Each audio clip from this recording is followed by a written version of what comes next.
পদে কৈছে কাম্য কৰ্ম কৰি মৰৈ যত মূঢ়মতি ভৈলাহা বেকত তাক নিস্তাৰিবে প্ৰতি। প্ৰথম কথা কৈছে কাম্য কৰ্ম কৰি মৰৈ যত মূঢ়মতি ভৈলাহা বেকত তাক নিস্তাৰিবে প্ৰতি। কাম্য কৰ্ম মানেনো কি? কৰ্মৰটো বহুত ভাগ আছে, তাৰে আকৌ এটা তিনিটা ভাগ আজি বুজক। এটা কৰ্তব্য কৰ্ম, এটা কাম্য কৰ্ম, এটা নিষিদ্ধ কৰ্ম। কাম্য কৰ্ম ইন্দ্ৰিয়ক আৰাম দিবৰ কাৰণে, ইন্দ্ৰিয়ৰ প্ৰীতি সাধিবৰ কাৰণে শাস্ত্ৰত নথকাও যদি কিবা কৰ্ম আছে ইন্দ্ৰিয়ৰ প্ৰীতি সাধিবৰ কাৰণে, যি মন যায় তাকে কৰা, যি মন গৈছে। আপোনাৰ কিবা এটা খাবলৈ মন গৈছে, ই বেয়া হওক ভাল হওক কথা নাই, আপোনাৰ মন গ'ল, কামনা আহিছে, বাসনা আহিছে, বৰ খাই দিছে। কাম্য কৰ্ম সেইবিলাক। কৰ্তব্য কৰ্ম কোনবিলাক? যিবিলাক শাস্ত্ৰসন্মত, যিটো কৰ্ম আপুনি কৰাটো উচিত, সেইটো কৰ্তব্য কৰ্ম। নিষিদ্ধ কোনবিলাক? যিবিলাক শাস্ত্ৰই মানা কৰি থৈছে। শাস্ত্ৰত দুই ধৰণৰে কথা আছে। বেদ মানে জ্ঞান, বেদে দুটা কথাই কৈছে, এটাক কৈছে বিধি, এটাক কৈছে নিষেধ। বুজি পালে? বেদত আছে দুটা কথা, এটা হৈছে বিধি মানে এইখিনি কৰিবা, আৰু এটা হৈছে নিষেধ, এইখিনি কৰিব নাপায়।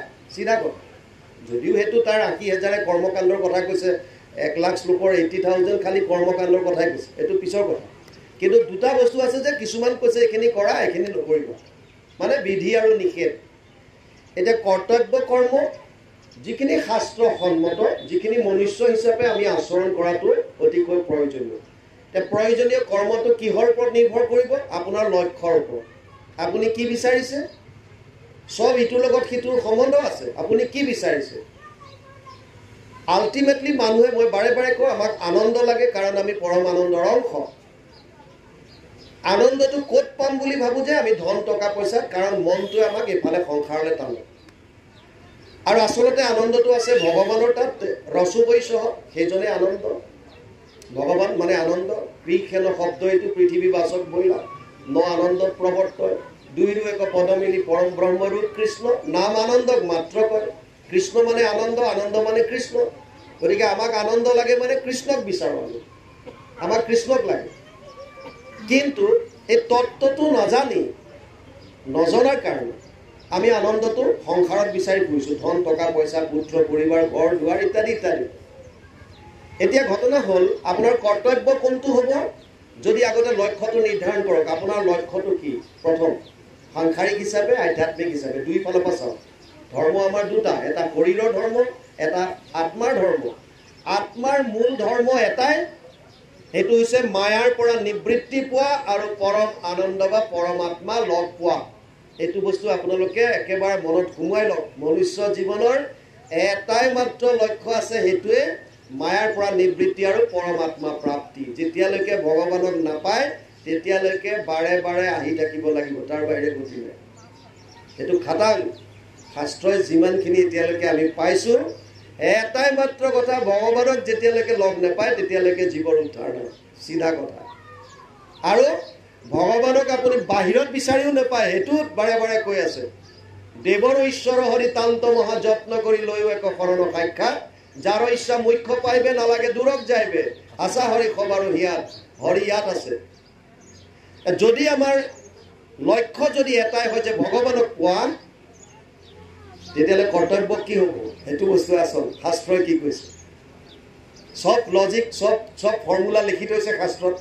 যদি আপোনাৰ লক্ষ্য যদি এটাই হয় যে মই ভগৱানক পাব লাগে, ভগৱানক পাবৰ কাৰণে কি কৰ্তব্য হ'ব?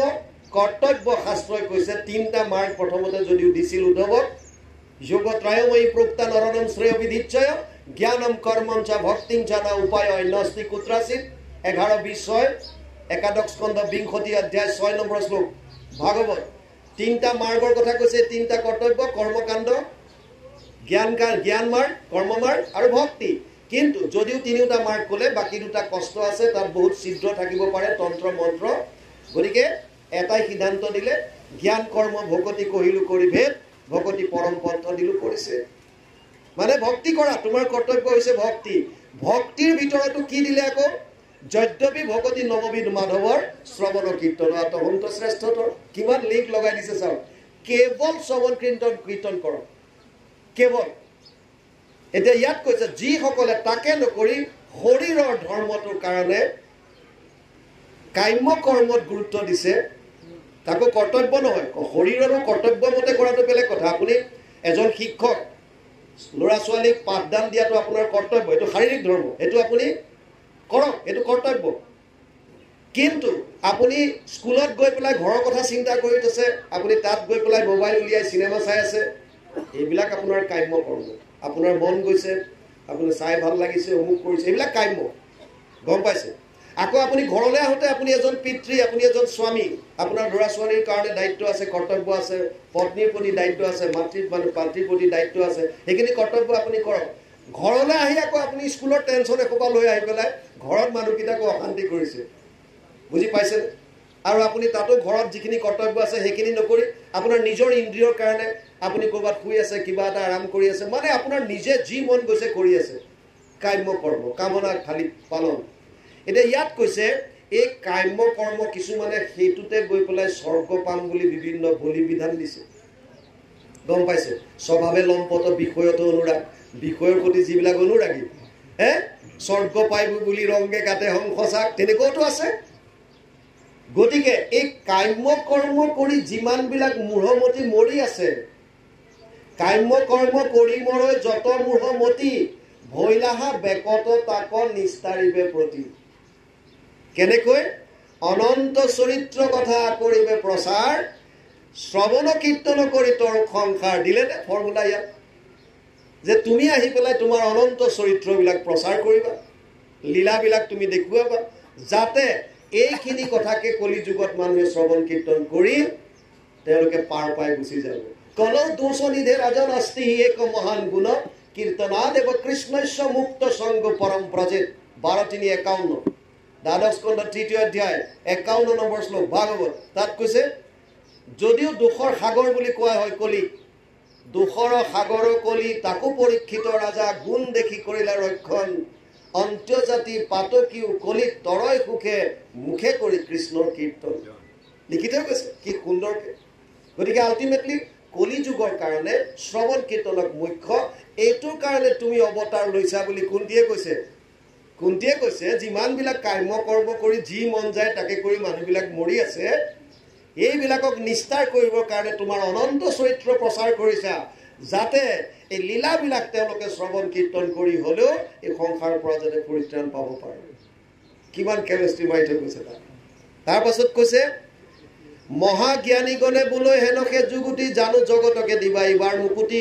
ভৈলাহা বিদিত আহি আপুনি ঈশ্বৰে তোমাক এখে নাজানি কুমতি নৰমৰে জ্ঞানীসকলেতো এনেকেই কৈছে আৰু তোমাক নজনাৰ কাৰণে এই কথাখিনি নজনাৰ কাৰণে তোমাক নজানি কুমতি নৰমৰে ভৈলাহা বিদিত আহি আপুনি ঈশ্বৰে মহাজ্ঞানী গণে বোলে হেনকে যুগুতি জানো জগতকে দিবা এইবাৰ মুকুতি জ্ঞানীসকলে কৈছে যে এইবাৰ তুমি গোটেই জগতকে মুক্তি দিবৰ কাৰণে আহিলা কাৰণ আগতে মেট্ৰিক পৰীক্ষা এটা কম্পাৰ্টমেণ্টেল বুলি আছিল আপোনালোকে হয়তো পুৰণাখিনিয়ে পাব আজিকালি আছে নাই নাজানো এতিয়া নাই নেকি আছে নেকি আছে মই নাজানো আছে নাই আগতে তেনেকুৱা এটা আছিলে যদি ফেইল কৰে তেতিয়া তাৰ পাছত আকৌ ফৰ্ম ফিল আপ কৰি পেলাই মেইন এক্সামৰ 2-3 মাহ আগত এটা পৰীক্ষা হয় যিটো কম্পাৰ্টমেণ্টেল বুলি কয় সেইটো পৰীক্ষাত বহিলে মানে তেতিয়া পাছ কৰাই দিয়ে আৰু যি হোক আৰু মানে দিলে আৰু কম্পাৰ্টমেণ্টেল পাছ কৰিছে বুলি কয় এই কলি যুগৰ মানুহ আমাৰ এই কম্পাৰ্টমেণ্টেল সুবিধা এইটো আন কিবা কৰক নহওক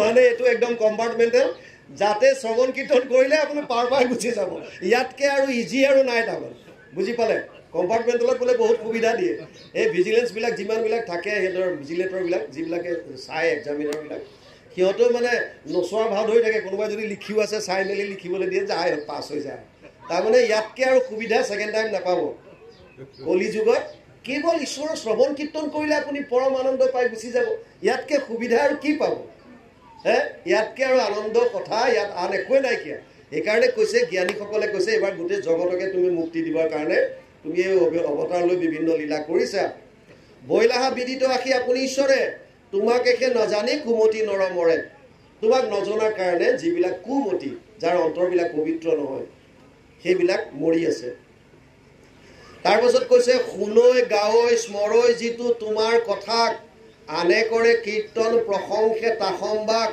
অচিৰ কালতে পাৱৈ তোমাৰ চৰণ আউৰ দুনাই নাহি তাৰ জনম মৰণ কি কৈছে শুনৈ গাৱৈ স্মৰৈ যিটো তোমাৰ কথা তিনিটা কথা কৈছে শুনৈ মানে শ্ৰৱণ গাৱৈ মানে কীৰ্তন স্মৰৈ মানে স্মৰণ যদিও গুৰুজনাই দুটাত গুৰুত্ব দিছে শ্ৰৱণ কীৰ্তন যদি আপুনি ৰেগুলাৰ কৰে তেতিয়াহ'লে স্মৰণ মনত আহিবই সেইটো এটা ডাঙৰ কথা আপুনি ৰাতিপুৱাই যিটো শুনিলে বা যিটো দেখিলে ৰাতিপুৱাই যেনিবা নিউজত এটা আপুনি কিবা এটা টিভিত এটা নিউজ এটা চালে সেইটো কথাটোৱে আপোনাক দিনটো মাৰি থাকিব বুজি পাইছে কিবা এটা কৰবালৈ যাওঁতে হঠাৎ কিবা এটা দেখিলে এক্সেপশ্যনেল কিবা এটা সেইটোৱে আপোনাৰ মূৰত মাৰি থাকিব আৰু আপুনি কাৰোবাক লগ পালে সেইটো কথা আলোচনা কৰিব বিচাৰিব কিয় মানে আপোনাৰ মনত সেইটোৱে প্ৰভাৱ বিস্তাৰ কৰি আছে আমাৰ আইসকল যেনেকৈ বিয়া খাবলৈ গ'লে যদি কোনোবাই ভাল কাপোৰ পিন্ধি আহে চকুত যদি পৰি গ'ল সেইযোৰ কাপোৰে মূৰত মাৰি থাকিব এইবাৰ বিহুত এইযোৰে ল'ব লাগিব দোকানত গৈ দোকানীয়ে যিমানেই কাপোৰ নেদেখক কিয় কিন্তু মনত কোনযোৰে মাৰি থাকিব সেইযোৰ যে চাই আহিছিলোঁ সেইযোৰ লাগে তাৰমানে যিটো দেখিছোঁ যিটো শুনিছোঁ সেইটো বস্তুৱে আমাৰ ওপৰত ক্ৰিয়া কৰে সেইকাৰণে শ্ৰৱণ কীৰ্তন বেছিকৈ কৰিবলৈ দিছে কিয় স্মৰণত আহি থাকিব এতিয়া ইয়াত কৈছে শুনৈ গাৱৈ স্মৰৈ এই তিনিটা কাম যোনে কৰি থাকে শুনৈ গাৱৈ স্মৰৈ যিটো তোমাৰ কথাক আনে কৰে কীৰ্তন প্ৰশংসে তাসম্বাক যদি কোনোবাই তোমাৰ নাম লৈ আছে তেওঁক যদি প্ৰশংসাও কৰে চাওক এতিয়া আমাৰ আকৌ নিন্দা কৰে বহুতে কৃষ্ণৰ নাম কোনোবাই ল'লে বা কোনোবাই ভক্তিৰ পন্থত আহিলে নিন্দা কৰাও মানুহ পাব আপুনি সংসাৰত বহুত পাব এইবিলাক হয় কৃষ্ণ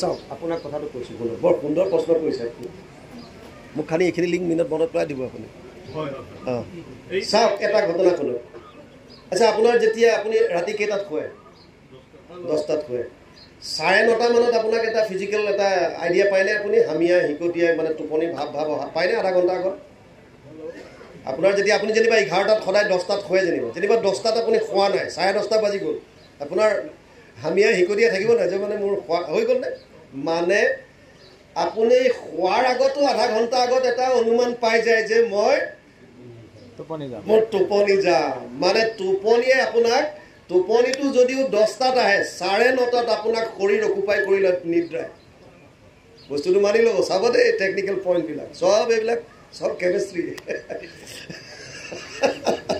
তাৰমানে আপুনি যদিও 10টাত শুৱে 9:30টাত নিদ্ৰাই আপোনাক আগুৱালি ধৰি লয় আপোনাৰ হামি আহিব এই টোপনি চকুত টানি ধৰিব ভাত নহ'লে ভাত হ'ল নাই শুনি থাকিব হ'লে নাই ভাতকেইটা দেই আৰু শুবৰ হ'ল কিয় নিদ্ৰাই আপোনাক ধৰিছে আগুৱালি তাৰপিছত 10টা বজাত আপুনি শুলে তেতিয়াহ'লে মৃত্যুৰ প্ৰাক মুহূৰ্তটো আপুনি গম নাপাব অলপ হ'লেও গম পাই যায় কিন্তু মৃত্যুটো এনেকুৱা ভয়াৱহ যাতনা বুলি কৈছে 1000 বিচ্ছু একেলগে কামুৰিলে যেনেকুৱা এটা কষ্ট পায় বোলে চাওক আমাৰ ভাৰতত এনেকুৱা যোগী আছে সিদ্ধ আছে যিসকলে মৃত্যুৰ অভিজ্ঞতা কৰিছে মৃত্যুক এক্সপেৰিমেণ্ট কৰি চাইছে এনেকুৱাও আছে তেওঁলোকে কৈছে যে মৃত্যুটো এনেকুৱা যাতনা 1000 বিচ্ছু একেলগে কামুৰিলে যিমান বিষ হয় সিমান আহে বুজি পাইছে তেতিয়া আপুনি অচেতন হ'ব আপুনি কোৱা কথাটো তেতিয়া জীৱটোক মানে তেতিয়া চেঞ্জবিলাক নাইকিয়া হৈ যায়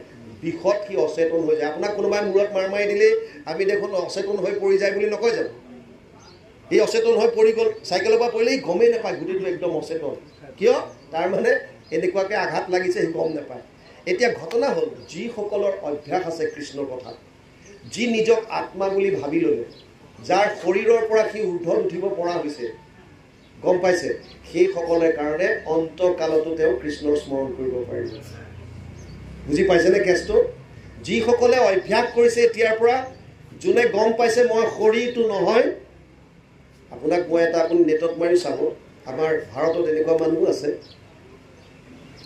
অপাৰেশ্যন যেতিয়া কৰে তেতিয়া এনাস্থেচিয়া দিয়ে নাই গোটেই শৰীৰ অৱচেতন কৰি লয় এনেকুৱা আছে সাধক সিদ্ধ পুৰুষ তেওঁলোকে ডাক্তৰক কৈছে যে মোক আপোনালোকে এনাস্থেচিয়া দিব নালাগে মোৰ আপোনালোকে অপাৰেশ্যন কৰক আৰু মই নিজে শৰীৰৰ পৰা মই ওলাই থাকিম আৰু আপোনালোকে যি কৰে মই পিছত আপোনালোকক সকলো কথা কৈ দিম যদি মোৰ কথা আপোনালোকে প্ৰমাণ মানে বিশ্বাস কৰিব যদি বিচৰা নাই আৰু একেলগে এটা বোৰ্ড বনাই ডাক্তৰে অপাৰেশ্যন কৰিছে এনাস্থেচিয়া দিয়া নাই তেওঁ নিজৰ আত্মা শৰীৰৰ পৰা উলিয়াই ৰাখি থৈছে শৰীৰটোত কি কৰি আছে তাৰ কোনো কথা নাই কিন্তু সব গম পাই আছে ডাক্তৰে কি কথা পাতিছে সব শুনি আছে ডাক্তৰে চাইছে একো নাই চেঞ্জ নাই একো নাই গোটেই একদম চেঞ্জ ধুনীয়াকৈ কাটি কুটি ফিটিং কৰি অপাৰেশ্যন শেষ হ'ল তাৰপিছত তেওঁ আকৌ বিৰাজমান হৈছে তাৰপিছত প্ৰতিটো কথা যিখিনি ডাক্তৰে পাতি আছিল অপাৰেশ্যনৰ সময়ত সব ক'ব পৰা হৈছে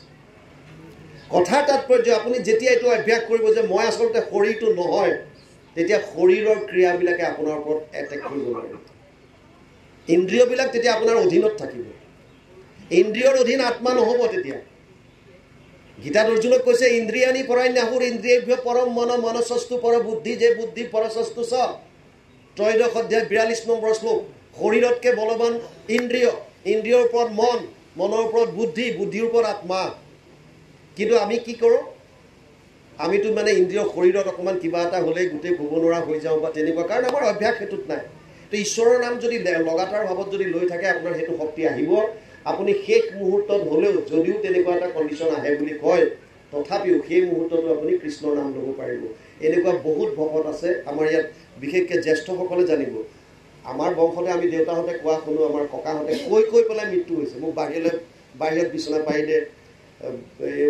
অমুকক মাত চাহ অলপ বনা সকলোকে খাবলৈ দে মোক আমাৰ গুৰুগৃহৰ পৰা অকণমান আনি পেলাই পদ এটা দি দে তাৰপিছত সবকে কৈ পেলাই ঠিক আছে দে তহঁতে খাবি মই যাওঁ বুলি ক'লে গ'ল খতম এনেকুৱা এতিয়াও আছে কিয় আপোনাৰ মনত কলুষতা নাই মন পবিত্ৰ কাৰো প্ৰতি দেশ ভাৱ নাই গতিকে আপুনি ঈশ্বৰৰ নাম লৈ আছে বছ শেষ মুহূৰ্তটো আপোনাৰ মনত ঈশ্বৰৰ নাম আৰু অৰ্জুনক সেইকাৰণেতো গেৰাণ্টি দি গৈছে অন্তকালে চ মামে বম স্মৰণ মুক্ত কলে বৰম এনেই ক'ব নেকি যদি অন্তকালত স্মৰণ কৰিব শক্তি নাথাকে তেতিয়াহ'লে ভগৱান কৃষ্ণই অৰ্জুনক কিয় ক'ব যদি শেষ মুহূৰ্তত স্মৰণ কৰিব পৰা শক্তি যদি মানুহৰ নাথাকে ভগৱান কৃষ্ণই গীতাত কিয় ক'ব যে অন্তকালে চ মামেব স্মৰণ মুক্ত কলে বৰম য় প্ৰয়াতি চ মদভাৱম ইয়াতি নাস্তেত্ৰ সংশয় অষ্টম অধ্যায় 5 নম্বৰ শ্লোক গীতা হে অৰ্জুন শেষ মুহূৰ্তটো যদি কোনোবাই মোৰ নাম স্মৰণ কৰি শৰীৰ ত্যাগ কৰে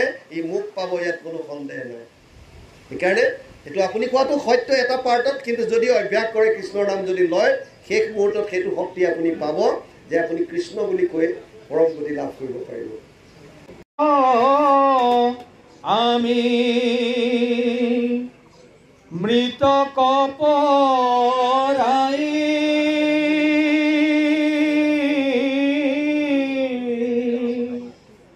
নগৈলে যাদৱ বংশ মৰে সমুদায় একো বুলিবা মই নপাৰো সম্প্ৰতি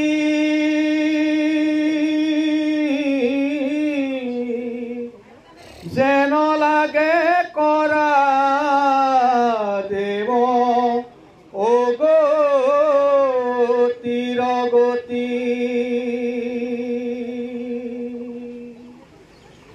তোমাক দেখিবে নপাওঁ ইহে মোৰ খেদ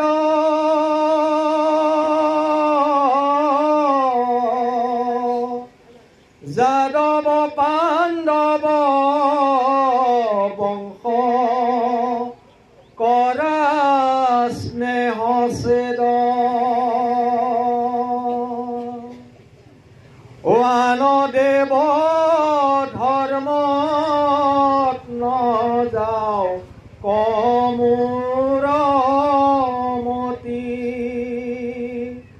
তোমাতক ৰকৰো মাত্ৰ নিৰন্তৰে ৰতি পদে কৈছে তুমি এৰিলাতো আমি মৃতক পৰাই নগৈলে যাদৱ বংশ মৰৈ সমুদায় কৃষ্ণ যাবলৈ ওলাওঁতেহে কুন্তীয়ে বাটত ৰৈ আছিল। গতিকে কুন্তীয়ে কৈছে কৃষ্ণক যে কেশৱ, তুমি যদিও আমাক এৰি থৈ গুচি যোৱা তেতিয়াহ'লে আমি মৃতক সমান হওঁ। যেনেকৈ শৰীৰৰ পৰা আত্মা ওলাই গ'লে শৰীৰটো যেনেকৈ মৰাশ হৈ যায়, তেনেকৈ কুন্তীয়ে কৈছে তুমি যদি গুচি যোৱা আমাক এৰি থৈ তেতিয়াহ'লে আমি মৃতকৰ সমান হওঁ, আমাৰ মানে কোনো একো নাথাকিব। আৰু যদি নোযোৱা তেতিয়াহ'লে কি হ'ব? নগৈলে যাদৱ বংশ মৰৈ সমুদায়। যদি তুমি ইয়াতে থাকি যোৱা তেতিয়া তোমাৰ বংশ আকৌ সিফালে আছে, সিহঁতে আঘাত পাব। বুজি পাইছা? তাৰমানে ইয়াত এটা ঘটনা হয়, অকণমান ভিতৰত সোমাব লাগিব। কুন্তীয়ে যেনেকে হওক, যদিও প্ৰভু ভগৱন্ত সৰ্বব্যাপী সৰ্বত্ৰে বিৰাজমান, একে সময়তে সকলোতে থাকিব পৰা শক্তি আছে বা আছে, সেইজন কৃষ্ণক তেওঁ ভাবিছে যে মনুষ্যধাৰী এজন শৰীৰ, গতিকে ইয়াত থাকিলে সিফালে চাগে চাব নোৱাৰিব। আৰু বুজি পাইছে? ভতিজা হিচাপে কথাবিলাক তাত আছে, মানে বস্তুবিলাক দত সোমাই যাব লাগিব। এইজন কুন্তীয়ে যদিও কৈছে যে তোমাক ঈশ্বৰ বুলি গম পালো, প্ৰথমতে কি কৈছে? তুমি সেই পৰম ঈশ্বৰ জানিলো সাক্ষাৎ বুলি কৈছে নহয়। হে কৃষ্ণ, কৃষ্ণ বাপ কৰ প্ৰণিপাত, পৰম ঈশ্বৰ তুমি জানিলো সাক্ষাৎ। তাই ঈশ্বৰ বুলি যেতিয়া গম পালে তেতিয়াহ'লে ঈশ্বৰৰটো কোৱালিটি হৈছে সৰ্বত্ৰে সৰ্বদা থাকে, সকলোতে বিৰাজমান হৈ আছে। আকৌ এতিয়া কৈছে যে তুমি যদি আমাক এৰি যোৱা আমি মৃতপ্ৰায় হ'ম আৰু নগ'লে যাদৱ বংশ হ'ব। তাৰমানে তুমি য'ত আছা তাতেহে আছা। আমাৰ চিন্তাধাৰাবিলাকো তেনেকুৱা। আমি কৃষ্ণক ক'ত আছে বুলি ভাবোঁ। কোনোবাই ভাবে যে আমাৰ গাঁৱৰ নামঘৰত যিটো ভগৱান আছে সি 25%, অমুকত থকাজন 75%, অমুকত থকাজন 100%। গতিকে আমাৰ গোটেই সকলো ওলোৱা তালৈ যাওঁ, য'ত য'তে হওক আৰু। মানে আমাৰ তেনেকুৱা, আমাৰ মনৰ ভাৱবিলাক তেনেকুৱা। অমুকত গ'লেহে আমি 100% ভগৱানজনক লগ পাম, মানে ইয়াত থকাজন ইমান পাৱাৰফুল নহয়। কিন্তু আচলতে তেনেকুৱা নহয়। সৰ্বত্ৰে সৰ্বদা আছে। আপোনাৰ বাহিৰতো যিজন কৃষ্ণ বিৰাজমান হৈ আছে, ভিতৰতো সেইজনে আছে। আপুনি নামঘৰত গ'লেও সেইজনে পাব, ঘৰৰ গুৰু এখনত সেৱা কৰিলে, গুৰু গৃহত কৰিলে সেইজনে পাব, বেলেগত গ'লেও সেইজনে পাব। চবতে ব্যাপ্তমান হৈ আছে তেওঁ এজনেই ঈশ্বৰ। আৰু গুৰুজনাই কৈছে যে সকলোতে ঈশ্বৰ আছে, সকলোকে বিষ্ণুময় ভাবা। তুমি এজেগাত গৈ গতিকে মূৰ্তিত গৈ পেলাই মূৰ নোদোৱালৈ হ'ব। কেছটো মোৰটো বুজি পাইছে? বস্তুটো বুজি পাইছে? যদি মই ভাবোঁ যে মূৰ্তিতে আছে, তেতিয়া আমি মূৰ্তিৰ বাহিৰত থকা ভিখাৰী কেইজনকো লেই চেই কৰোঁ। তহঁত ইয়াত কিয় কৰিছে? এইফালে যা, আঁতৰ হওক। তাতো আমি সিহঁতক, মানে সিহঁত একো নাই, কোনো কামৰ নাই। কি আছে? আছে কেৱল মোৰ মূৰ্তিটোৰ মাজত, বাকীবিলাকত নাই। তাৰমানে ভগৱান যদি আছে কেৱল ইয়াত আছে। কিন্তু গুৰুজনাই কৈছে সমস্ত ভূতত ব্যাপী আছো মই হৰি, সবাকো মানিবা তুমি বিষ্ণু বুদ্ধি কৰি। চবতে আছে। তেতিয়া তুমি সুকীয়াকে এজেগাত গৈ পেলাই তাত মূৰ্তিত গৈ পেলাই ঈশ্বৰ জ্ঞান কৰি পেলাই তাত কৰাৰ দৰকাৰ নাই, কাৰণ চৈতন্যভাৱে চবতে কৰা। সমস্ত ভূতত আছে। গতিকে আপোনাৰ যত দেখা যত শুনা ভূত ভৱিষ্যত চবতে আছে বুলি কৈছে, তাততো ক'তো নাই বুলি কোৱা নাই নহয়। যত দেখা যত শুনা ভূত ভৱিষ্যত স্থাৱৰ জংগময়টো সমস্তে জগত, কৃষ্ণ ব্যতিৰেকে একো বস্তু নাহি জানা, সমস্তে জগত কৃষ্ণ হেন মনে মানা। মনত মানিবলৈ কৈছে সমস্ত জগতকে কৃষ্ণ বুলি, সমস্ত চৈতন্যময় বুলি। আপুনি বস্তুত গৈ পেলাই জড় প্ৰকৃতিটোত বিষ্ণু বুদ্ধি কৰাতকে ভগৱানে কৈছে যে চৈতন্য যিমানখিনি আছে, বিশেষত মনুষ্য গণত যিটো ভাবে, মনুষ্য গণত যিটো নৰে, বিষ্ণু বুদ্ধি ভাবি সৰ্বদাই মান্য কৰে। চৈতন্য হিচাপে আপোনাৰ সন্মুখত যেতিয়া ভকতসমূহ বিৰাজমান আছে, সকলো মূৰ্তি মন্ত্ৰ জীৱ জন্তু কীট পতংগ সকলোতে যেতিয়া আছে বিৰাজমান হৈ, তেতিয়া আপুনি পাৰ্টিকুলাৰ কোনোবা এটাত জ্বৰ অৱস্থা এটাত গৈ পেলাই আপোনাক তাত সেৱা নকৰিলেও হ'ব, সেইটো কথা বুজাইছে। আল্টিমেটলি গুৰুজনাৰ মূল কথা হৈছে যে সমস্ত জীৱত ভগৱান বিৰাজমান যেতিয়া হৈ আছে, আপোনাৰ দৃষ্টিকোণটো সমস্তৰে প্ৰতি ভগৱানময় কৰি দিয়ক। আপুনি এটা জেগাত গৈ পেলাই তেতিয়া তেওঁক কৰি বাকীখিনিক আপুনি কোনো মানে একো নাইকিয়া বুলি ভবাতকে সেইটো ভাবক সকলোতে আছে, বিৰাজমান সকলোতে আছে। তেতিয়া আপোনাৰ নিজৰ এটা কথা ভাল হ'ব যে মনৰ ভাৱবিলাক শুদ্ধ হ'ব। যেনেকৈ আৰু বুজক, আপুনি দাঁত কামোৰ কেতিয়াবা খায়? এইটো অট'মেটিকেলি হয়। দাঁত কামোৰ খাই গ'ল নাই? কেতিয়াবাতো খাইছে, আজিলৈকে মনত পৰে নাই কেতিয়াবা? জিভা ছিগি যায়। আপোনাৰ কি দাঁতকেইটা ঘুচিয়াই ভাঙি দিয়ে নেকি কেতিয়াবা? হে, যে মোৰ জিভাখন তই কামুৰি দিলি, তোক একদম নেৰো আজি দাঁত ভাঙে নেকি? নেভাঙে। কিয়? কাৰণ আপুনি জানে যে দাঁতকেইটা কাৰ? বুজি পাইছে? টেকনিকেল পইণ্টবিলাক চাওক। আপুনি এইটো ভাবে যে দাঁতকেইটা মোৰ, জিভাখনো মোৰ, গতিকে দাঁতে জিভাটো কামুৰি দিলে, গতিকে ইয়াত এইটো দাঁতৰো তেনেকুৱা বিশেষ দুখ নাই, এইটো আচলতে ভুলতে হ'ল, সেইকাৰণে আপুনি ভাবি পেলাই দাঁতটো নাভাঙে। কিন্তু যদি মানে আপোন পৰৰ ডিফাৰেঞ্চটো আপোনাৰ মনলৈ আনিবলৈ হাক দিছে। আপুনি যেনেকে অংগ প্ৰত্যংগবিলাক নিজৰ বুলি ভাবিছে, যদি এই দৃষ্টিকোণটো বাহিৰলৈ যদি লৈ যায়, তেতিয়া আপুনি এটা জেগাত গৈ পেলাই মূৰ নোলোৱালেও হ'ব। কাৰণ আপোনাৰ দৃষ্টিত সকলো বিষ্ণু, সকলো ভগৱান। আপুনি বস্তুটো বুজিবলৈ চাওক। আপুনি যেনেকে দাঁত কামোৰ খালে দাঁতটো নাভাঙে, কাৰণ আপুনি জানে যে মোৰে দাঁত মোৰে জিভা। কিন্তু আপোনাক সেই কোনোবা এজনে আহি পেলাই বেয়াকে ক'লে তাৰ প্ৰতি আপুনি ঈৰ্ষাভাৱ লয়। কিয়? কাৰণ আপোনাৰ শৰীৰটোৰ পৰা সি বেলেগ, তাক পৰ বুলি ভাবিছিল। আৰু আপোন পৰৰ কনচেপ্টটো বুজক। আপুনি আপোন পৰ যে আমি ভাবো, এটা ভাৱনাৰ কাৰণে কৌৰৱ বংশ শেষ হৈ গ'ল, খালি আপোন পৰ। ধৰ্মক্ষেত্ৰে কুৰুক্ষেত্ৰে সমবেত যুযুৎসৱ মামকাহ পাণ্ডৱ চৈব কিম কুৰ্বত সঞ্জয়। 700 শ্লোকৰ এটা শ্লোক ধৃতৰাষ্ট্ৰই কৈছে মাত্ৰ, প্ৰথম শ্লোক, প্ৰথম অধ্যায় প্ৰথম শ্লোক। কি ক'লে? ধৰ্মক্ষেত্ৰ কুৰুক্ষেত্ৰত সমবেত হোৱা মোৰ আৰু পাণ্ডৱৰ সৈন্যগণে কি কৰিছে সঞ্জয় মোক কোৱা। মানে কি আছিলে? গৰ্বটো ক'ত হ'ল? মোৰ আৰু পাণ্ডৱ। বুজি পালে? তাৰ মানে আপোন পৰটো তাতে ফাক কৰি দিলে, দেখাই দিলে। এতিয়া আপুনি আপোন বুলি কাক ভাবে, পৰ বুলি কাক ভাবে? এই শৰীৰটোৰ লগত আপোনাৰ যিমান সম্বন্ধ আছে, আপুনি তাক আপোন বুলি ভাবে। মই, মোৰ পুত্ৰ, মোৰ পত্নী, মোৰ মা, মোৰ মাহী, মোৰ পেহা, মোৰ গাঁৱৰ, মোৰ ঘৰৰ, মোৰ শৰীৰৰ লগত সম্বন্ধখিনি আপোনাৰ, তাৰ বাহিৰে বাকী চব পৰ। কিন্তু এই দৃষ্টিকোণটো সলনি কৰিবলৈ গুৰুজনাই কৈছে যে তুমি তেনেকৈ নেভাবিবা, কাৰণ তুমি শৰীৰ নহয়, তুমি যিহেতুকে আত্মা, গতিকে সকলোৰে দেহত আত্মাই আছে, গতিকে তোমাৰ সকলোবিলাকতে তুমি বিষ্ণুময় জ্ঞান কৰা। সমস্ত ভূতত বিষ্ণু বুদ্ধি নহি যাবে, কায়ু মনো বাক্য ব্যাসিবা এহি ভাবে। টেকনিকেল পইণ্টটো বুজক। যদি আপোনাৰ দৃষ্টিকোণ সলনি হৈ যায়, সকলোকে যদি বিষ্ণুময় আপুনি ভাবে, যেনেকৈ জিভাই কামুৰি তাতে আপোনাক কামোৰ মাৰি দিলে জিভাখনত, যেনেকৈ আপোনাৰ ক্ৰোধ নুঠে, তেনেকৈ বেলেগে আপোনাক কিবা এটা ক'লেও আপোনাৰ তেতিয়া ক্ৰোধ নাহিব, কাৰণ আপুনি সকলোতে বিষ্ণুময় দেখিছে। আৰু যদি আপোনাৰ ক্ৰোধ নাহে, তেওঁক কিবা ক'লে কিবা নক'লে পিছৰ কথা, আপুনি আনন্দিত হৈ আছেনে নাই? আমাৰ কথাবিলাক সেইটোহে।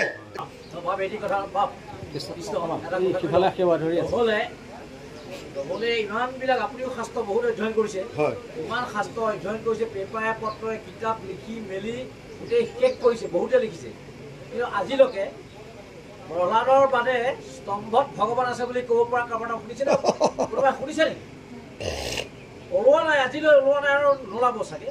প্ৰহ্লাদকে কিয় এইটো প্ৰত্যক্ষ প্ৰহ্লাদক কৰি পেলাই কিয় স্তম্ভত ভগৱান আছে বুলি কোৱা হয়? তাৰো আছে কথা বাৰু। কি প্ৰহ্লাদৰ কথাটো বুজিলো, প্ৰহ্লাদে স্তম্ভতে দেখিলে, শুদ্ধ কথা। যিটো কথা গুৰুজনে কৈ আছে সেইটোৰ জ্বলন্ত উদাহৰণহে প্ৰহ্লাদ। প্ৰহ্লাদ তাৰ এক্সেপশ্যনেল নহয়। গুৰুজনাই কৈছে সমস্ত ভূতত ব্যাপী আছো মই হৰি। যদি সমস্ত ভূতত আছে মানে প্ৰতিটো অণু, প্ৰতিটো পৰমাণু তেওঁ বিৰাজমান আছে। কিন্তু আমাৰ দৃষ্টিকোণ হৈছে যে আমি পাৰ্টিকুলাৰ এটা জেগাত আছে বুলি ভাবোঁ, বাকীবিলাকত নাই বুলি ভাবোঁ। মই এইটো কোনো পন্থলৈ কোৱা নাই। আমাৰ মাজতো আমাৰো এতিয়া দৃষ্টি তেনেকুৱাই। মই মোৰ মাহীৰ প্ৰতি যিটো ভাৱ ৰাখিম, বেলেগৰ প্ৰতি সেইটো নাৰাখিবও পাৰোঁ, কাৰণ মোৰো সেইটো লেভেললৈ হয়তো মই আহিব পৰা নাই। বস্তুটো বুজি পাইছে? এইটো কাকো কোনোবা নিন্দা কৰাৰ কথা কোৱা নাই। তাৰমানে গুৰুজনাই কৈছে যে যদি আমি ইমানটো স্তৰলৈ নিজক তুলিব পাৰোঁ, যেনেকৈ আপুনি আপোনাৰ অংগ প্ৰত্যংগবিলাকে নিজক কিবা এটা অপকাৰ কৰিলে আপুনি সেইটো কাটি নেপেলায়। হঠাৎ কেতিয়াবা আপুনি এনেকৈ কৰোঁতে নখডাল লাগি আপোনাৰ ছাল ছিগি পেলাই হঠাৎ হৈ যায়, তেজ ওলাল, আপুনি আঙুলিটো কাটি পেলাব নেকি? বা আঙুলিটো ৱালত মাৰে নেকি? নেমাৰে। কাৰণ আপুনি জানে এইটো মোৰ আঙুলি। বুজি পাইছে? এই দৃষ্টিকোণটো বহলাবলৈ দিছে। বহলাব কেতিয়া? প্ৰত্যেক জীৱ জন্তুৰ প্ৰতি, প্ৰত্যেক জীৱৰ প্ৰতি যেতিয়া বহলাই দিব। কিন্তু তাৰ ভিতৰত অকণমান পাৰ্চিয়েলিটি কৰিছে বিশেষত মনুষ্য গণত যিটো নৰে বিষ্ণু বুদ্ধি কৰি সৰ্বদাই মান্য কৰে। কাৰণ বাকীখিনিতো বাৰু ভোগৰ কাৰণে আহিছে, প্ৰাৰব্ধ লৈ আহিছে, এওঁলোকে ভোগ কৰিব যিমান দিনলৈকে আছে, তাৰপিছত গুচি যাব। কিন্তু মানুহখিনি আমি একেলগে সকলো আছোঁ, মানুহৰ প্ৰতি যাতে দৃষ্টিকোণটো বিষ্ণুময় হয়। সেইকাৰণে আমিতো যিটো জেগাতে নাযাওঁ কিয় আমি কাকো নিন্দা নকৰোঁ। ইভেন ধৰ্মৰ ক্ষেত্ৰতো কোনোবাই যদি কিবা কৰি আছে আমি তেওঁলোকক কোনোদিন নকওঁ যে আপুনি এইটো নকৰিব। কিয়? কাৰণ গুৰুজনে আমাক আদেশ দিছে যে কাহাৰো ধৰ্মক নিনিন্দিবা কদাচিত, কাৰো ধৰ্মক নিন্দা নকৰিব। ঠিক আছে, তেওঁলোকে তেনেকৈ কৰিছে, কোনোবাই এনেকৈ কৰিছে। এতিয়া চাওক, গীতাত এটা ডাঙৰ কথা কৈছে, মিলাই দিয়া আপুনি এইটো কথা গম পালে আপুনি মানে অলপমান ভাল লাগি যাব। যে অপি অন্য দেৱতা যজন্তে শ্ৰদ্ধয়ান্বিতা তে অপি মামেব কৌন্তেয় যজন্তে অবিধি পূৰ্বকম। নৱম অধ্যায় 23 নম্বৰ শ্লোকত কৈছে, হে অৰ্জুন, যিবিলাকে অন্য দেৱ দেৱতা পূজা কৰিছে ইনডাইৰেক্টলি সিহঁতে মোকে পূজা কৰিছে, কিন্তু বিধিসন্মত নহয়। চাব, প্ৰথম কথা এটা দি দিলে কিন্তু এটা, কিন্তু কি? বিধিসন্মত নহয়, অবিধিপূৰ্বকম। নাম্বাৰ 1, অন্য দেৱ দেৱতা পূজা কৰিছে, তাৰমানে আল্টিমেটলি মোকেই কৰিছে, কাৰণ মই বিনেতো কাৰো শক্তিয়ে নাই। ময়ে যেতিয়া সকলোতে বিৰাজমান হৈ আছো, মোৰ বাহিৰেতো কোনোৱে নাই। এতিয়া সেইকাৰণে আনক যদিও তেওঁলোকে কৰিছে, আল্টিমেটলি মোক কৰিছে। কিন্তু গৈ ষষ্ঠাদশ অধ্যায়ত ক'লে যে শাস্ত্ৰবিধি উৎসৃজ্য বৰ্ততে কামকাৰত না সা সিদ্ধিম অবাপ্নোতি না সুখম না পৰম গতিম।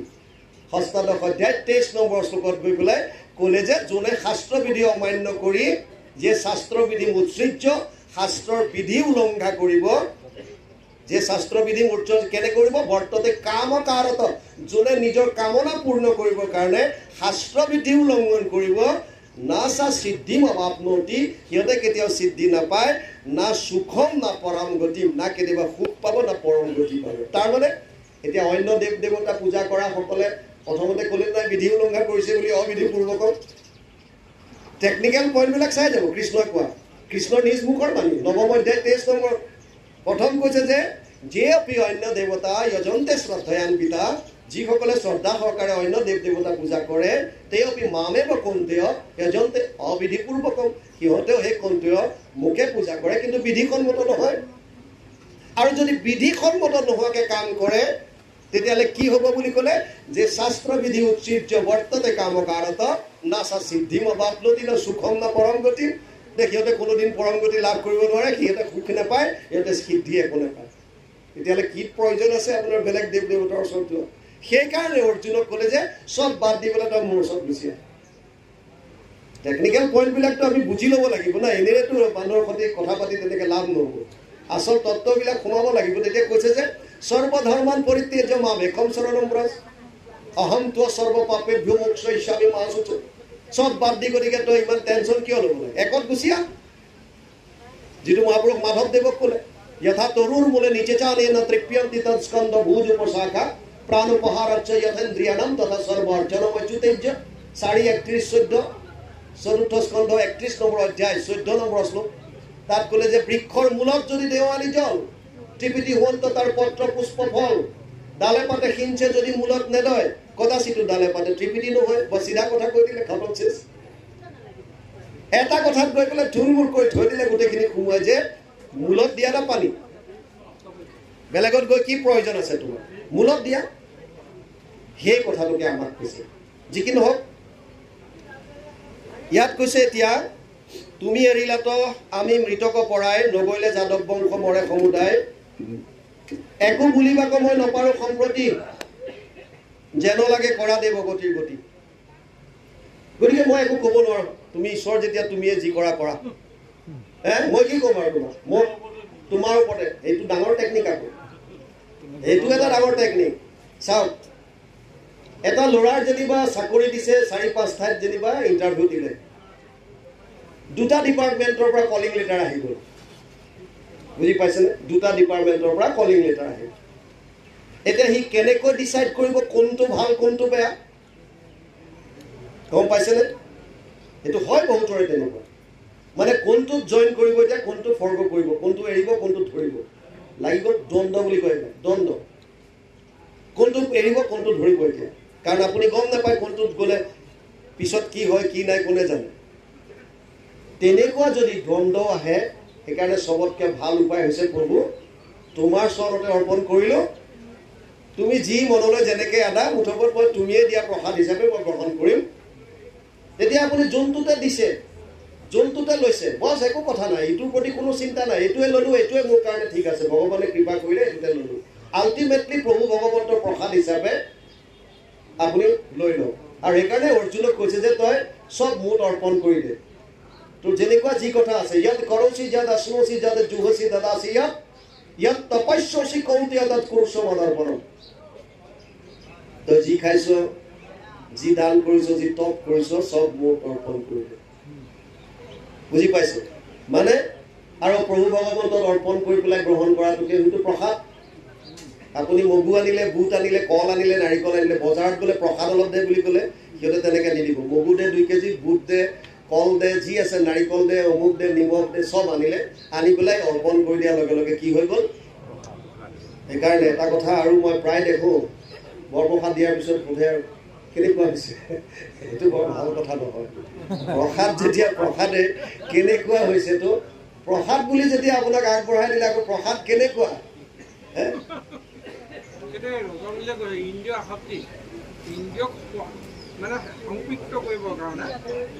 বুজি পাইছে? আমাৰ আহি যায়, আমি জেনেৰেলি সোধো ৰ'বা কেনেকুৱা পাইছে, তাৰমানে কি, তাৰমানে আমি তৃপ্তিটোত গুৰুত্ব দি আছোঁ এতিয়াও। যদি প্ৰসাদ হিচাপে আপুনি আগবঢ়াই দিছে, প্ৰসাদ হিচাপে যদি গ্ৰহণ কৰিবলৈ কৈছে, তেতিয়াহ'লে কেনেকুৱা লাগিছে কি আৰু, ভগৱানৰ প্ৰসাদ কেনেকুৱা, তাত নিমখ হওক নহওক, যি হওক যি নাই, আৰু মুঠৰ ওপৰত প্ৰসাদ আৰু লৈছোঁ লৈ লৈছোঁ। কিন্তু আমি নোৱাৰোঁ, আমি মানে নিজকো লৈ কৈছোঁ, মই এইটো সমালোচনা কৰিবলৈ কোৱা নাই। আমাৰ মানসিকতাবিলাক তেনেকুৱা, যিমান পাৰোঁ অভ্যাস কৰি এৰিবলৈ চাব লাগে, যিমান পাৰোঁ অভ্যাস কৰি কৰি আমি মানে এৰিবলৈ চাব লাগে। প্ৰসাদ প্ৰসাদেই হৈ থাকক যিটো আছে। আচ্ছা, এতিয়া ইয়াত কৈছে তোমাক দেখিবে নাপাওঁ ইষে মোৰ খেদ, যাদৱ বা পাণ্ডৱ বংশ কৰা স্নেহ ছেদ। তোমাক দেখিবে নাপাওঁ ইষে মোৰ খেদ, তুমি যদি গুচি যোৱা তোমাক আৰু দেখা নাপাওঁ। অথচ ভগৱান কৃষ্ণ সৰ্বত্ৰে ব্যাপ্তমান হৈ আছে, হৃদয়তে আছে, কিন্তু কোনটিয়ে লগত থাকিও এইটো কথা এতিয়া অনুধাৱন কৰিব পৰা নাই। চাওক পইণ্টবিলাক বুজক। যেতিয়া প্ৰভু ভগৱন্ত হৃদয়তে বিৰাজমান হৈ আছে, একেলগৰ প্ৰহ্লাদৰ কেছটো আহিছিল, প্ৰহ্লাদে সকলোতে দেখা পাইছে, ইভেন কংসই সকলোতে দেখা পাইছে। নিজৰ ভোজনত কৃষ্ণক দেখে, ৱালত কৃষ্ণক দেখে, বস্ত্ৰত কৃষ্ণক দেখে, যেনি চাই তেনি কৃষ্ণময়, ভয়ত শয়নতো দেখে কৃষ্ণময়, চব কৃষ্ণ। কিয়? ভয়ত, ভাৱত ভয় আছে, কিন্তু কৃষ্ণ সকলোতে দেখিছে। আৰু প্ৰহ্লাদে ভক্তিত কৃষ্ণক সকলোতে দেখিছে। বস্তুটো বুজিছে? আছে কৃষ্ণ সৰ্বত্ৰে ব্যাপ্তমান, ই ধ্ৰুৱ সত্য। কিন্তু আমি দেখিবৰ কাৰণে কেনেকুৱা আমাৰ ভাৱ, আমি দেখিব পৰাৰ যোগ্যতা আমাৰ আছে নে নাই, আমি সিমানটো ওপৰলৈ নিজক পাৰিছোঁ নে নাই, বুজি পাইছে নাই? সেইটো কথাহে আমি আলোচনা কৰিছোঁ, যে আমি নিজক কিমান উত্তৰণ ঘটাইছোঁ। সেইকাৰণে ইয়াত গীতাতটো কৈছে, অৰ্জুনক কৈছে কি বুলি, উধৰে আত্মনাত্মান আত্মান অৱসাদে আত্মৈ বহি আত্মনুবন্ধু আত্মৈ বহি পুৰা আত্মন।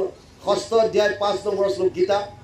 হে অৰ্জুন, তই য'ত আছ তাতকৈ ওপৰলৈ উঠিবলৈ তই চেষ্টা কৰ, কিন্তু এটা কথা মনত ৰাখিবি, ইয়াত তোৰ মনটোৱে তোৰ শত্ৰু হ'ব, মনটোৱে তোৰ বন্ধু হ'ব। আপুনি আপোনাৰ বন্ধু, আপুনি আপোনাৰ শত্ৰু, আপুনি আপোনাৰ ৰাখে মাৰে, চব ইয়াত ইটোৰ লগত সিটো লিংক আছে। যি কি নহওক, এতিয়া ইয়াত কৈছে তোমাক দেখিবে নাপাওঁ ইষে মোৰ খেদ, যাদৱ পাণ্ডৱ বংশ কৰা স্নেহ ছেদ। তাৰমানে এতিয়া আল্টিমেটলি তুমি হয়তো ইফালে থাকিবা, নহ'লে সিফালে যাবা। আমাৰ দুটাৰ মাজত এফালৰটো স্নেহটো ছেদ হ'বনে নাই? তাৰমানে হয়তো তুমি আমাৰ লগত থাকিলে যাদৱ বংশৰ সিহঁতে দেখা নাপায়, আকৌ তুমি তালৈ গুচি গ'লে আমি তোমাক নাপাম, আমাৰ লগত ছেদ হ'ব। কিন্তু আচল যিটো তত্ত্ব, সেইটো কোনটিয়েও ধৰিব পৰা নাই, কোনটিয়েও ধৰিব পৰা নাই, যে আচলতে তুমি শাৰীৰিকভাৱে থাকা বা নাথাকা, ইভেন উদ্ধৱে গম পোৱা নাই শেষ মুহূৰ্তত উদ্ধৱে শেষত প্ৰশ্ন কৰিছে তদ বিয়োগেনতে ভক্তম কথম স্থায়সন্তি মুহূৰ্তলে নিৰ্গুণ উপাসনে কষ্টমত কিঞ্চিত বিচাৰায় হে প্ৰভু তুমি যে কৈছা মই বৈকুণ্ঠ প্ৰয়াণলৈ বৈকুণ্ঠ প্ৰয়াণ কৰিম গুচি যাম তদ বিয়োগেন তোমাৰ বিয়োগত তে ভক্ত তোমাৰ ভক্তসকল কথম স্থায়সন্তি মুহূৰ্তলে কেনেকৈ থাকিব পৃথিৱীত কাৰণ নিৰ্গুণ নিৰাকাৰ ব্ৰহ্মক উপাসনা কৰাটো সহজ খাদ্য নহয় কৃষ্ণ স্বয়ং কৃষ্ণ দৰ্শন কৰিছে উদ্ধৱৰ কথা পাতি আছে কিন্তু তেওঁ আকৌ এটা নিৰ্দেশ দিলে যে অলকানন্দক দৰ্শন কৰি পেলাই যে পাপ ক্ষয় কথা কথা নিৰ্দেশটো দিলে মই এই কথাটো কিন্তু আচৰিতজনক হৈ গৈছোঁ কাৰণ স্বয়ং জগতৰ ঈশ্বৰৰ লগত কথা পাতি আছে সাক্ষাৎ তেওঁ হেৰি আছে আকৌ তেওঁ অলকানন্দক দৰ্শন কৰি পেলাই পাপ অলকানন্দক দৰ্শন কৰা বুলি নাই উদ্ধৱক কৈছে বদৰিকাশ্ৰমত যাবা বদৰিকাশ্ৰমলৈ যোৱাৰ কথা কৈছিলে আৰু মোৰ যিখিনি যশ গুণ এইখিনি তুমি প্ৰচাৰ কৰিবা ভক্তি ধৰ্মটো নাই কোৱা সেইটোৱে মনৰ অধীনত আছে সেইকাৰণে মই ক'লো কৃষ্ণই কোৱা নাই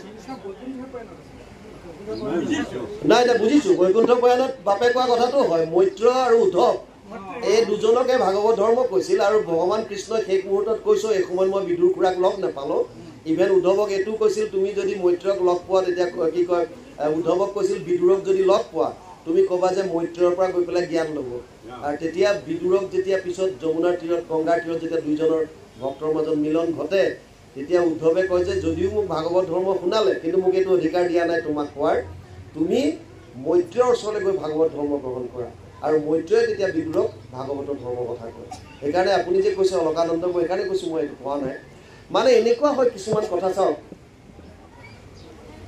মূল ভাগৱতটো সংস্কৃতত আছে এইটো কথা আপুনিও মানিব ময়ো মানিম বুজিছে যেনেকৈ মূল গীতা সংস্কৃতত আছে এতিয়া ঘটনা হ'ল এই ভাগৰ বহুত অনুবাদ হৈছে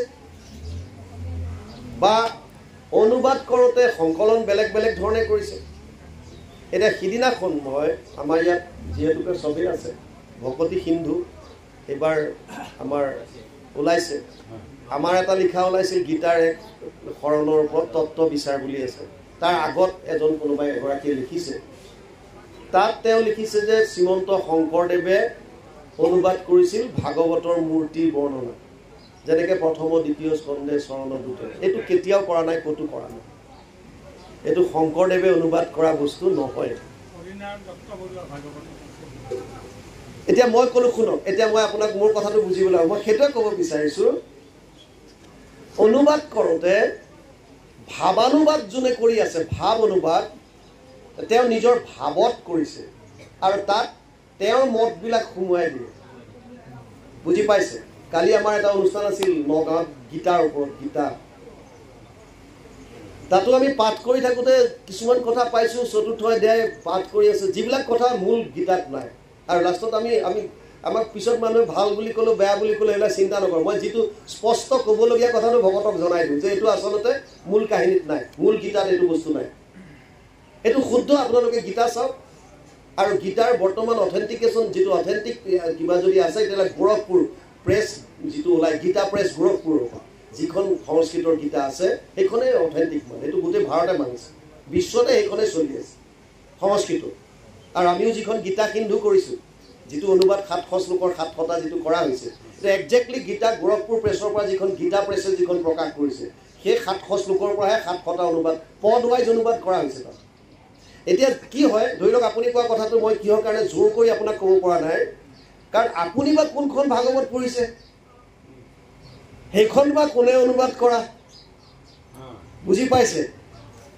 এটা গীতাখন পঢ়ি যাওঁতে মাজত এনেকুৱা কিছুমান কথা আছে যিবিলাক কথা মূল গীতাত নাই আপুনি ব্যাখ্যা কৰিবই নোৱাৰে কাৰণ ব্যাখ্যা কৰিবলৈ হ'লে তাত এনেকুৱা কৰিব লাগিব যিটো আপুনি কৰ্মকাণ্ডত গৈ আল্টিমেটলি আশ্ৰিত হ'ব লাগিব গতিকে তেতিয়া আমি স্পষ্ট ভাষাত ক'বলগীয়া হয় যে এইখিনি বস্তু মূল গীতাত নাই যদিও ইয়াত লিখা আছে আৰু আমি তেতিয়া আকৌ সংস্কৃতৰ শ্লোকখিনি আনি পেলাই সেইখনত গৈ মিলাই যে এইখিনি আচলতে এনেকুৱাহে হ'ব লাগে এইখিনি বস্তু ইয়াত নাই গতিকে সেইকাৰণে আচলতে বস্তুটো তেওঁক দিছিলে তুমি বদৰিকাশ্ৰমত যাবা আমি দুয়োজন যদি গুচি যাওঁ তেতিয়াহ'লে ইয়াক গোটেই শেষ হৈ যাব অথন্তৰ হ'ব সেইকাৰণে ভকত ভগৱন্তৰ মাজত যিহেতু কোনো পাৰ্থক্য নাই কাৰণে মই গ'লেও তুমি থাকা আৰু তুমি ধৰ্মটো প্ৰৱৰ্তাই থাকা, মোৰ যিখিনি জগ লীলা আছে এইখিনি ভকতৰ মাজত প্ৰচাৰ কৰা, সেইটোহে মূল কথা। কাৰণ সেইকাৰণে বদৰিকাত যাওঁ। আৰু বদৰিকাত আৰু এটা ঘটনা শুনো, আৰু এটা বুজক। তীৰ্থ, তীৰ্থনো কাক কয়? তাৰমানে তীৰ্থ চাওক, য'ত মহাপুৰুষ বা ভগৱন্তৰ জন্ম বা সেইটো জেগাত যদি তেওঁ কিছুদিন কটাইছিলে সেইবিলাক তীৰ্থস্থানলৈ ৰূপান্তৰিত হয়। যদি ভগৱানৰ জন্ম বা কোনোবা মহাপুৰুষৰ তাত জন্ম বা মহাপুৰুষজনে সেই ঠাইত বহু বছৰ আছিল, সেইবিলাক তীৰ্থস্থানলৈ ৰূপান্তৰিত হয়। কাৰণ তাত কেৱল ঈশ্বৰৰ চৰ্চা চলিছিলে, সেই জেগাখন মানে পবিত্ৰ হ'ল, কেৱল ঈশ্বৰৰ কথা। আৰু আগতে তীৰ্থলৈ কিয় গৈছিলে? কাৰণ তেতিয়া ভাগৱতৰ প্ৰচলন এনেকুৱা নাছিলেই। তেতিয়া মানুহে এই এনেকৈ কথা পাতিবলৈ, ভাগৱতৰ আলোচনা কৰিবলৈ এনেকৈ ভাগৱত গাঁৱলৈ নাহে। তেতিয়া যদি আপোনাৰ শুনিবলৈ ইচ্ছা আছে, পাৰ্টিকুলাৰ তীৰ্থক্ষেত্ৰত যাব লাগিব, তাত সন্ত মহন্তসকল থাকে, তেওঁলোকৰ মুখেৰে ঈশ্বৰৰ কথা শুনিব লাগিব। যেতিয়া গুৰুজনা অৱতৰিত হ'ল, তেওঁ আৰু তেওঁ প্ৰপন্ন শিষ্যসকলে মাধৱদেৱক ইত্যাদি কৰি যিমানবিলাক টান টান সংস্কৃতৰ গ্ৰন্থ কিন্তু অমূল্য যিবিলাক ৰতন তাত সোমাই আছিল, এইবিলাক তেওঁলোকে আনি পানীৰ দৰে ভাষাত অনুবাদ কৰি কৰি আমাক দিলে যে তোমালোকে গৃহতে থাকি এতিয়া ধৰ্ম কৰা, আৰু এইখিনি কৃষ্ণৰ চৰিত্ৰ ঘৰতে থাকি শ্ৰৱণ কীৰ্তন কৰি ইয়াৰ আচল পুণ্যটো লাভ কৰা, তীৰ্থলৈ যোৱাৰ কথা নাই। ইমান টকা পইচা খৰচ কৰি আকৌ ইমান চিন্তা ভাৱনা কৰি এইবিলাকত যোৱাৰ কোনো প্ৰয়োজন নাই। এতিয়া ঘৰতে পাৰিবা, এইখনেই তীৰ্থস্থান।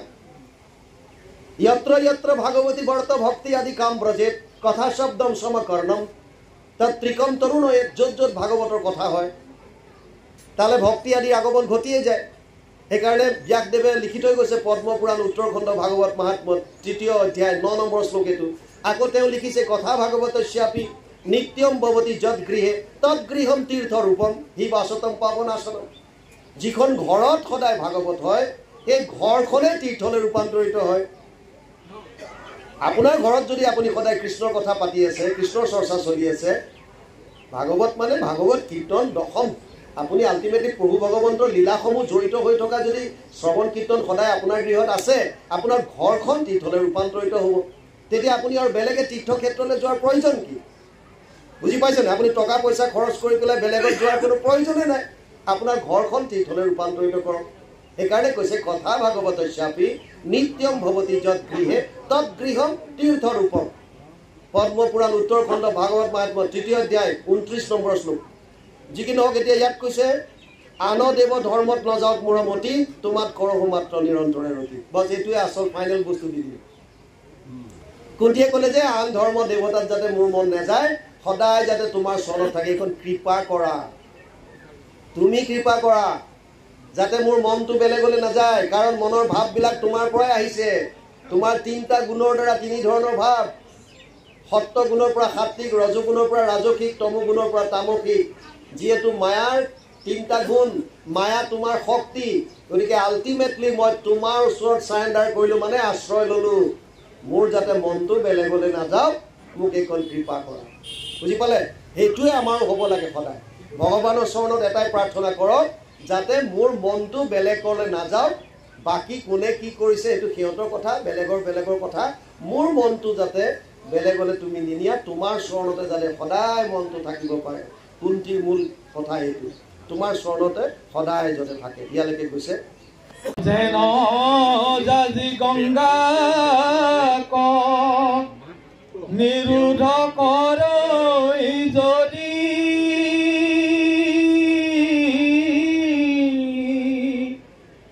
সাগৰত পৰয় তথাপি দেৱ নদী। সেই মতে বিঘ্নিকো নগনি মোৰ মন,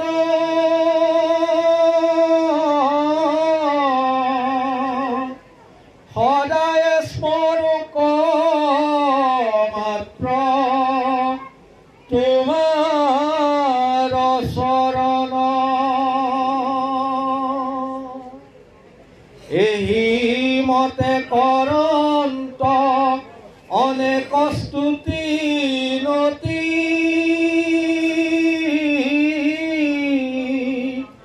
মনে উপজিল আহি সপ্ৰেম ভকতি শিহৰি শৰীৰ নিৰ বহে অবিশ্ৰান্ত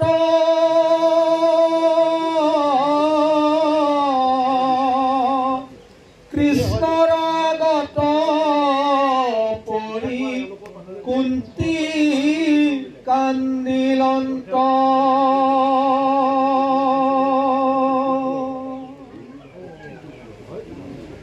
পৰম ভকতি দেখি জগত নিবাস এহি হওক বুলি হাকি কৰিলা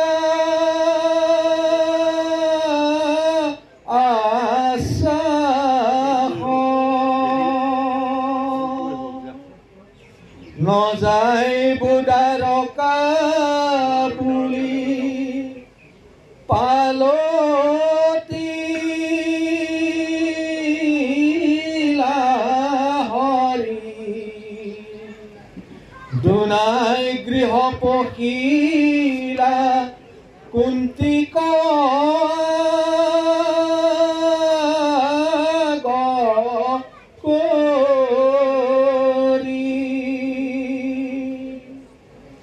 দুনাই যাইবে শান্ত স্ত্ৰী সবক প্ৰবুধি কাতৰ কৰিয়া ৰাজা ৰাখিলা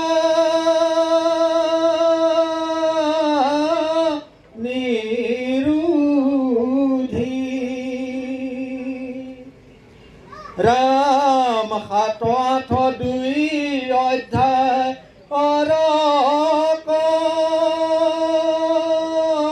কথা গৈল ভীষ্ম মুখ উৎসৱ কহিবে সুতে লৈল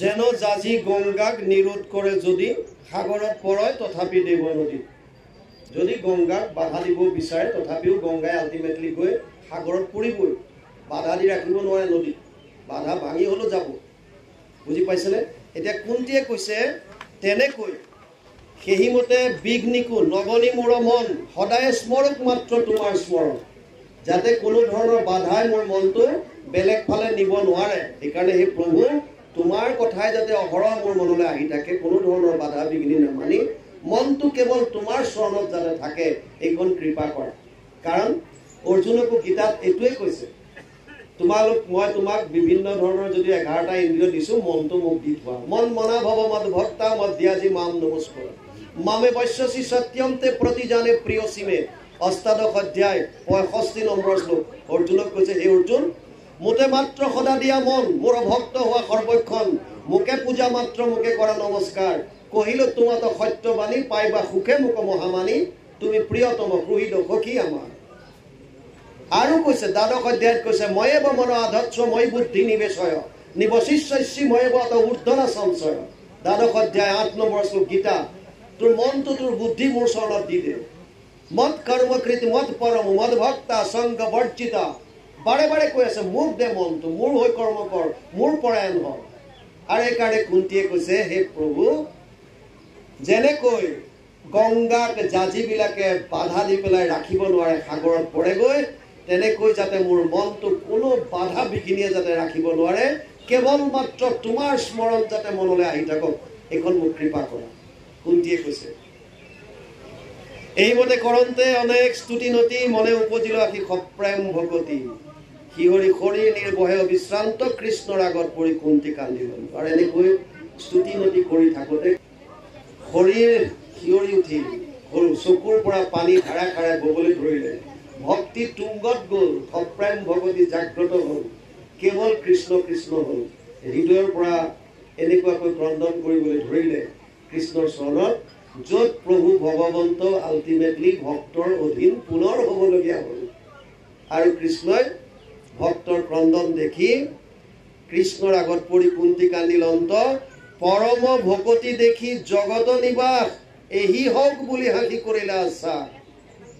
কুন্তিৰ ভক্তি দেখি যিজন জগত নিবাস, সমস্ত জগতত যিজনে বাস কৰি থকা, সমস্ততে একেলগে ব্যাপ্তমান হৈ থাকিব পৰা, এইবিলাকৰেতো উদাহৰণ 16,108 গৰাকীত দেখুৱাইছে।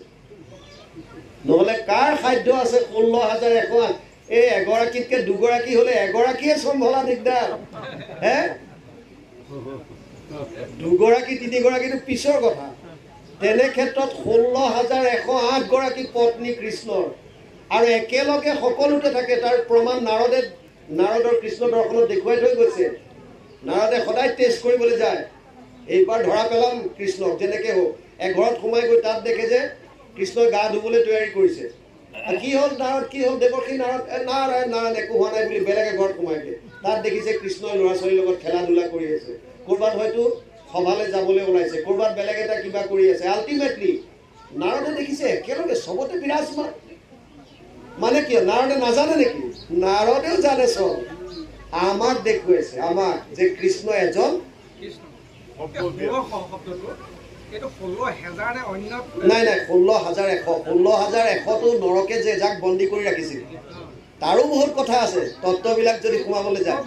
আমি ভাবিছো পুৰহ শব্দটোৰ প্ৰকৃত অৰ্থটো অৱশ্যে জ্ঞাত নহয় যদিও এই গৃহ শব্দটোৰ পৰা মই ভাবিছো যে নৰকৰ গৃহ, এইটো মাধৱপুৰুষে লিখিছে যে গৃহ অন্ধকূপে পৰিয়া জীৱৰ জ্ঞানৰ পথ ভৈল নষ্ট, এই কথাটো লিখিছে। অৰ্থাৎ গৃহ অন্ধকূপত যি জীৱবিলাক বশৱৰ্তী হৈ থাকে, অৰ্থাৎ অসামাজিক, যিটো গুৰুজনে কৈছে আহে সামাজিক হ'ল। গৃহ অন্ধ বুলি কোৱাৰ লগে লগে মানে অন্ধ কিহত? গৃহ মানে আপুনি গাৰ্হস্থ্যত বা সংসাৰত যতবিলাক শৰীৰৰ, এইটোতে মই ক'লো যে দুটা ধৰ্ম বুলি, যে এটা শৰীৰৰ ধৰ্ম, শৰীৰৰ ধৰ্মটো আপোনাৰ গৃহৰ লগত, গৃহটোকে শৰীৰ বুলি মানি ইয়াৰ লগত যিখিনি বস্তু সম্পৰ্ক হৈছে সেইখিনিৰ লগতে আমি অন্ধ হৈ আছোঁ। কেনেকৈ? মোহত অন্ধ। আপুনি মোৰ বুলি যাক ভাবিলে তাৰ প্ৰতি আপোনাৰ মোহ বাঢ়ে। চাওক, শোক মোহৰ কনচেপ্টটোৱে সেইটো। অৰ্জুনো শোক মোহ মহাপংক মাজে, শোক মোহ মহাপংক মাজে, পংক মানে বোকা। গতিকে শোক আৰু মোহ যে দুটা বস্তু দেখুৱাইছে। অন্ধ প্ৰায়টোত আপুনি যে যিটো কৈছে গৃহকূপে অন্ধ, গৃহ মানে কুঁৱা, সংসাৰ সাগৰত পৰাৰ কথা কৈছে, কুঁৱাত। এতিয়া ইয়াতো শোক মোহ যিটো বস্তু দিছে, মোহে অন্ধ প্ৰায় বুলি যিটো ক'লে, মোহত অন্ধ হ'লে নষ্ট, এই মোহটো তেতিয়া হয় যেতিয়া আপুনি কাৰোবাক আপোন বুলি ভাবে। বুজি পাইছে? এইবিলাক শৰীৰৰ ধৰ্মৰ লগত বুজাইছে। কিন্তু 16,100 কনচেপ্টটো বুজক যদি আৰু তত্ত্বলৈ যায়। নৰকে যেতিয়া 16,100 আৰু 8গৰাকীটো তেওঁ বিয়া কৰাইছে ইণ্ডিভিজুৱেলি বিয়া কৰাইছে না। ৰুক্মিণীৰ পৰা আৰম্ভ কৰি পেলাই জাম্বুৱতী, সত্যভামা ইত্যাদি কৰি চব অনা নাই জানো? সত্যা লক্ষ্মণা এনেকৈ কৰি সেইখিনি মই কোৱা নাই। 16,100 এতিয়া ঘটনাটো তাতো চাব, তাতো কথা আছে বহুত। বাহ্যিকভাৱেও তাত দেখাইছে নৰকে 16,100 ৰমণী বিভিন্ন জেগাৰ পৰা হৰণ কৰি লৈ আহি পেলাই নৰকৰ কাৰাগাৰত বন্দী কৰি থৈ দিব। চাওক এতিয়া কথাটো চাওক। এতিয়া সেইখিনিক যদি মুক্তি কৰি ঘৰলৈ পঠিয়াই দিয়ে, অসুৰৰ তাত থাকি অহা ছোৱালীজনীক কোনে মানিব, কোনে ৰাখিব? বস্তুটো বুজিছে?